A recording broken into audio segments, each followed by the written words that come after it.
Venez avec moi. Micro. Merci.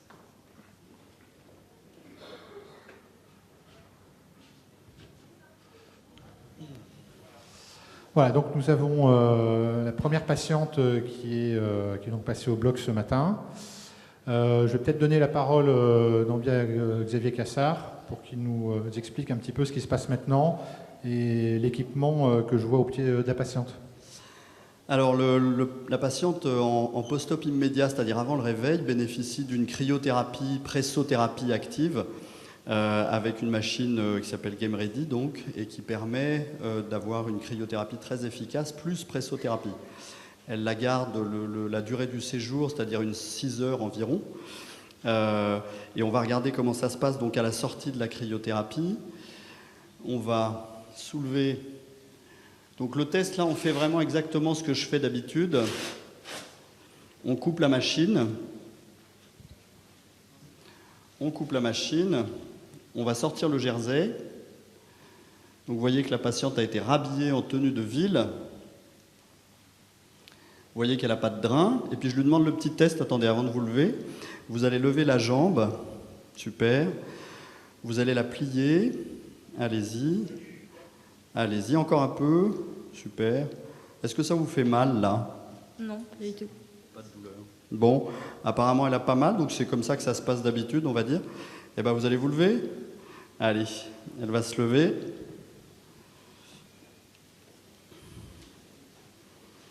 Ça va? Prenez votre temps, 2 minutes. Super, impec. On va faire un petit tour. Impeccable. Ça va? Ok, très bien. Allez, ouais, super. Voilà, donc c'est la procédure qu'on utilise habituellement, c'est-à-dire qu'on vient voir le patient dans le service d'ambulatoire, on fait toujours le test de levée active et flexion de la jambe, et puis ensuite on enlève la cryo et on fait le premier levé. En réalité, le premier levé, il est fait aussi avec les infirmières. Et puis on va regarder la voisine. On nous reste 20 minutes, bah c'est super, donc on a tout le temps. Donc même principe, hein, on lève la cryothérapie, on l'enlève. Donc vous pouvez voir qu'il n'y a pas de drain, ça c'est systématique. Il y a des pansements qui sont faits au bloc, qui sont des pansements étanches qu'elle va conserver pendant 10 jours et qu'elle enlèvera toute seule au 10e jour. Allez-y, levez la jambe, pliez. Est-ce que ça vous fait mal?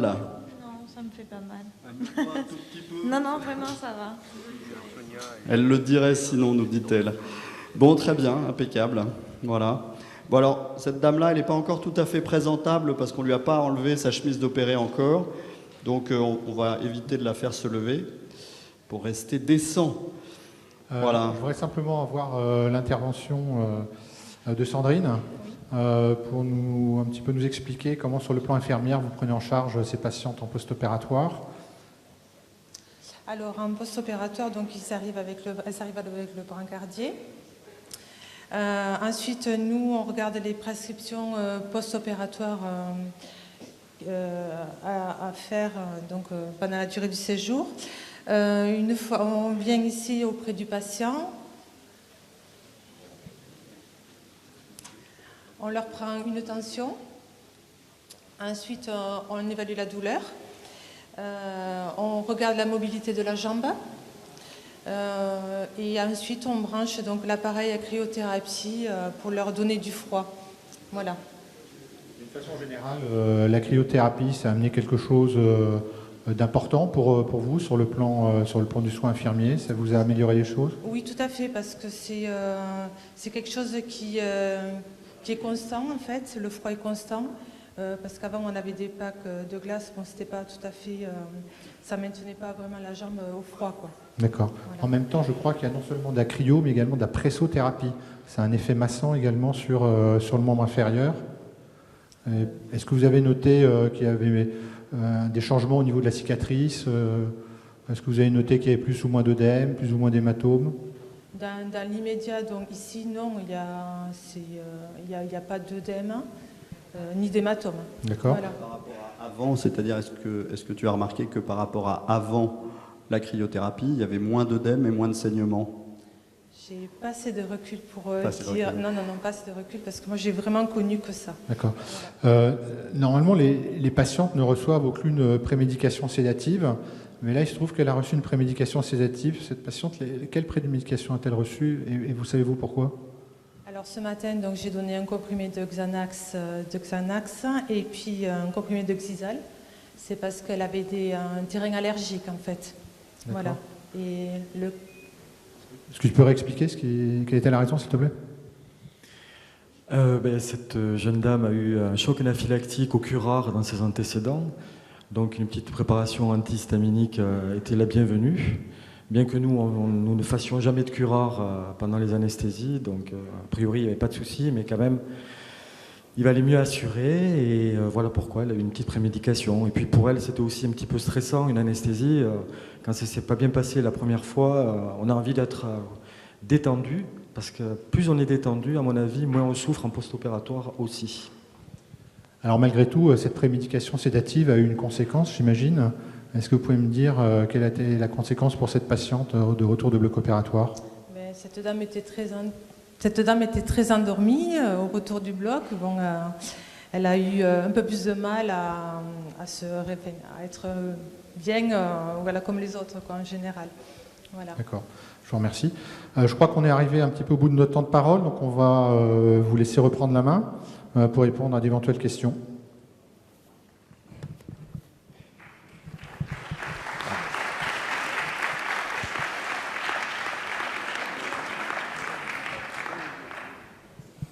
Oui, bonjour, merci de cette présentation. Alors, il y a plein de questions. Avant de passer la parole à la salle, je vais en poser deux. Un, est-ce que vous avez une idée du retour de l'observance sur le traitement antalgique après retour à domicile?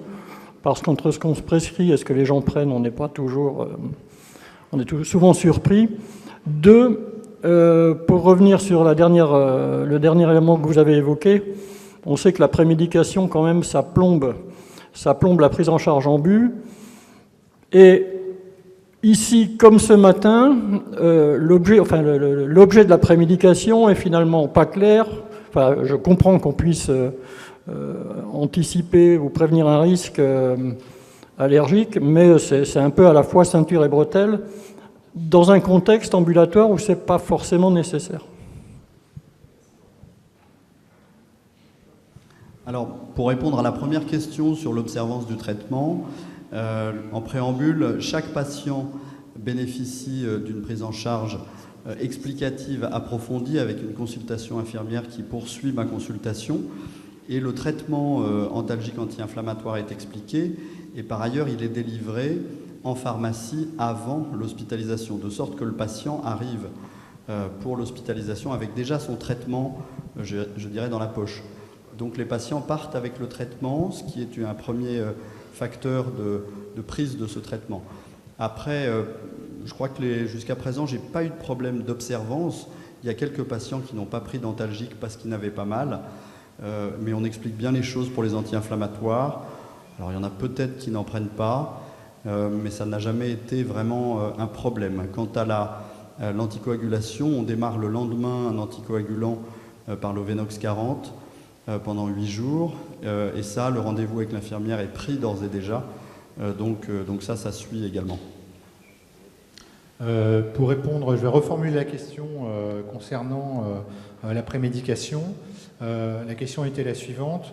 Est-ce qu'on n'a pas fait un petit peu ceinture et bretelles avec les prémédications pour cette patiente? Alors j'ai envie de dire que, pour répondre peut-être en prenant un peu la parole, oui, très clairement, on a fait ceinture et bretelles pour la simple et bonne raison, c'est que nous sommes d'abord dans un contexte un petit peu stressant pour l'ensemble des équipes et qu'il aurait paru déraisonnable de ne pas faire ceinture et bretelles pour cette patiente. Mais cela dit, je crois savoir que c'est une situation tout à fait exceptionnelle dans l'unité qui est la vôtre. Ah, mais c'est exceptionnel, mais prise de risque zéro, je suis désolé. Donc ceinture bretelle, bien sûr, ambulatoire ou hospitalisation. Voilà.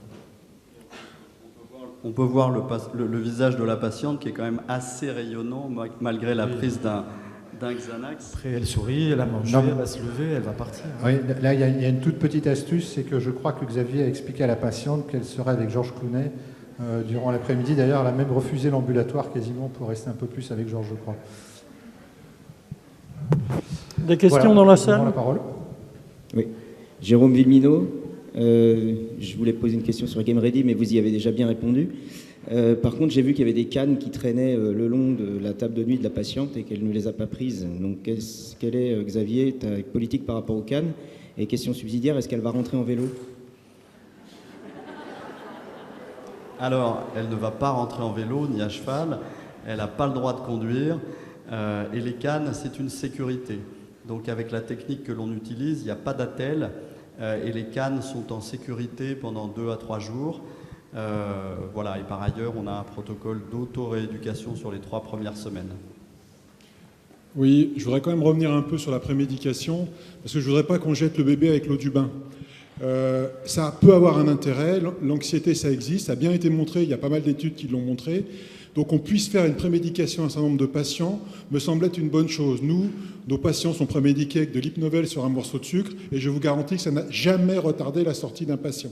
Alors je suis d'accord, pas de prescription systématique, mais il y a quand même des patients que ça peut aider et je trouve que c'est dommage.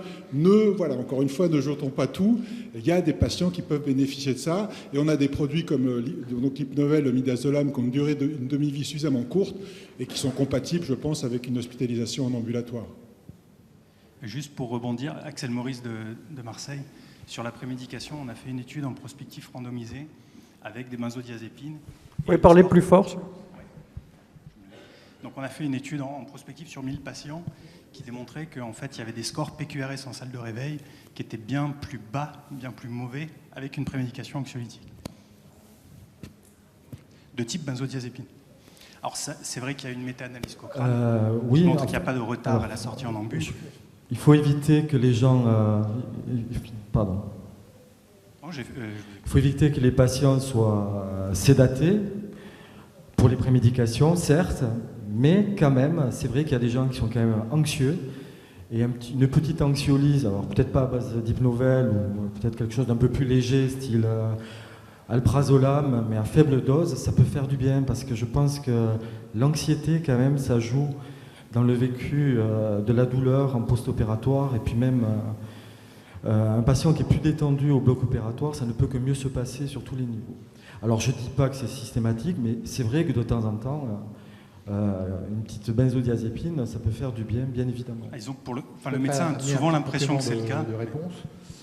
Il est très clair que dans le cahier des charges de la récupération rapide après chirurgie, l'indication c'est absence de prémédication, d'autant que le patient est plus âgé ou que le patient au contraire plus jeune.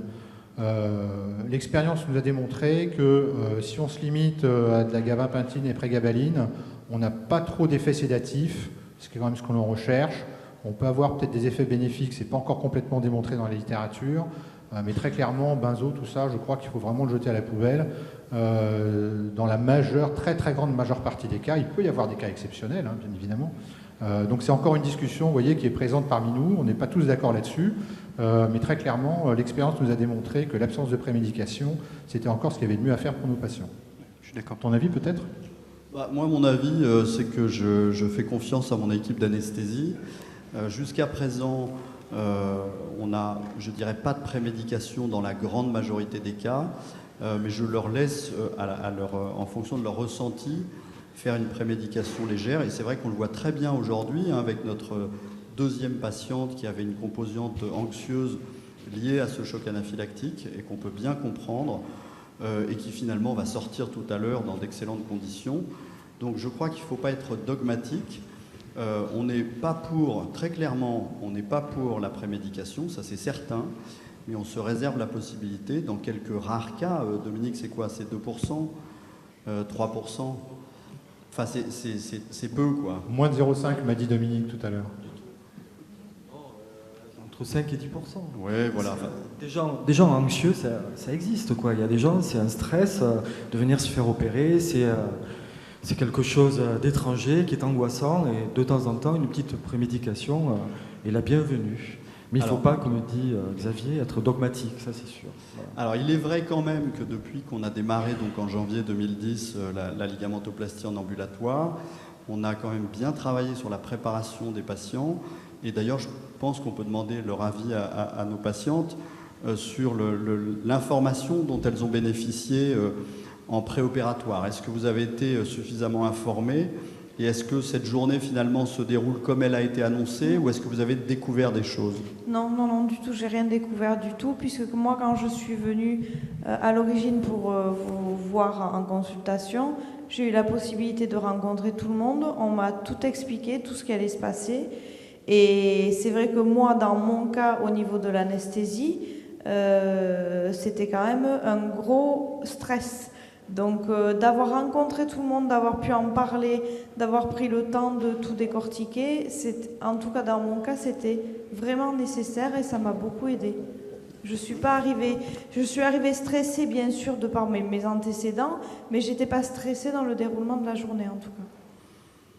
Et le fait d'avoir eu un anxiolytique qui vous a été donné en préopératoire, ça vous a aidé à passer ce moment-là? Oui, oui, oui, tout à fait, parce que quand je suis arrivée ce matin, que je suis rentrée dans la chambre, le stress est monté, quoi.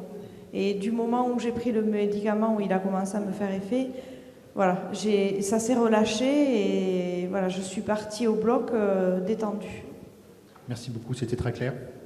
On vous rend la parole. Une question, au fond. Ok, merci beaucoup. En fait, ça serait plutôt un petit commentaire, parce que je crois que... Vous pouvez vous présenter, s'il vous plaît? Oui. Dilovski, je suis anesthésiste de Strasbourg. Moi, je crois que dans ce débat, il faut savoir aussi couper un peu la poire en deux. Quel mix on a, large ou étroit, premièrement. Deuxièmement, on compare, là on voit deux structures avec un fonctionnement bien différent en ambulatoire. Saint-Antoine avec turnover de pratiquement 3 patients par lit ou par box, comme vous voulez. Et là, on voit quand même des patients qui sont installés dans une chambre, donc il a largement le temps de récupérer en post-opératoire. Donc, c'est des spécificités purement locales, chirurgicales, et je crois que chaque équipe d'anesthésie surtout, et puis les chirurgiens aussi, adaptent leur, démarche en fonction de ces spécificités-là. Moi, on entend bien, et tout le monde a bien compris, qu'ambulatoire, prémédication, si possible, on évite, mais en fonction des cas et de la configuration locale, je crois que ça reste toujours une opportunité qu'on ne peut pas négliger. D'autres questions? On est tous d'accord sur... On est tous d'accord avec cette conclusion. Merci beaucoup.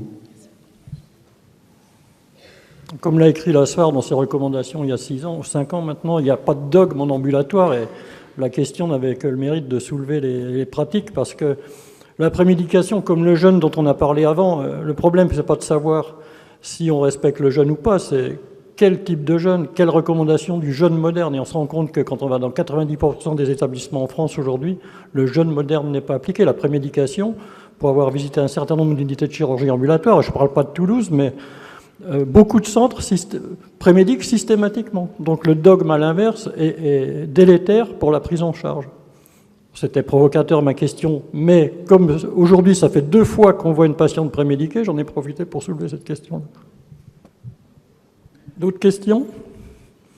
Qui signe la sortie? Alors parce que là, on a l'image idéaliste du chirurgien, du cadre et de l'anesthésiste au pied du lit du patient, mais dans la vraie vie, qui c'est qui passe? Quand est-ce qu'il passe? Et quand est-ce que la sortie est décidée? Qui signe la sortie pour tordre le cou à cette question? Alors, dans la vraie vie, moi je signe systématiquement les bons de sortie, donc je passe systématiquement voir les patients, ne serait-ce que pour faire ce test du premier lever, du lever de la jambe, de la flexion et regarder le pansement. Il arrive quand même, dans quelques rares cas, que le pansement soit à refaire. Donc ça, c'est systématique. L'anesthésiste, lui, se repose, je crois, sur le score de Chung qui est réalisé par l'infirmière. Ce score de Chung est réalisé aussi de manière systématique par l'infirmière. Et l'anesthésiste n'est appelé que s'il y avait la moindre anomalie. Donc le passage de l'anesthésiste n'est pas systématique, le mien l'est à 100%. Réponse intéressante, des questions dans la salle sur cette réponse-là qui, moi, me va parfaitement bien, mais petite question, si c'est le chirurgien qui intervient, c'est-à-dire vous sortez du bloc, puisque je vois que ce n'est pas une unité intégrée au bloc opératoire, c'est-à-dire vous sortez du bloc en mi-journée et vous faites 2 passages par jour pour éviter des durées d'hospitalisation un peu trop longues. Alors là, ça dépend effectivement du programme et c'est une très bonne question, je l'espérais. Ça pose réellement la question de l'architecture des centres de chirurgie ambulatoire. Il est bien clair qu'à la clinique, on a démarré la chirurgie ambulatoire sur un établissement qui a plus de 40 ans. Et donc, on n'est pas du tout dans l'esprit architectural que l'on souhaiterait. Et donc, la plupart du temps, je passe en fin de programme. J'allais dire malheureusement, mais je suis très dépendant de l'architecture et j'ai un peu la flemme de me changer 5 fois par jour pour aller voir tous les patients. Question subsidiaire sur... Ce que je peux vous proposer, c'est de...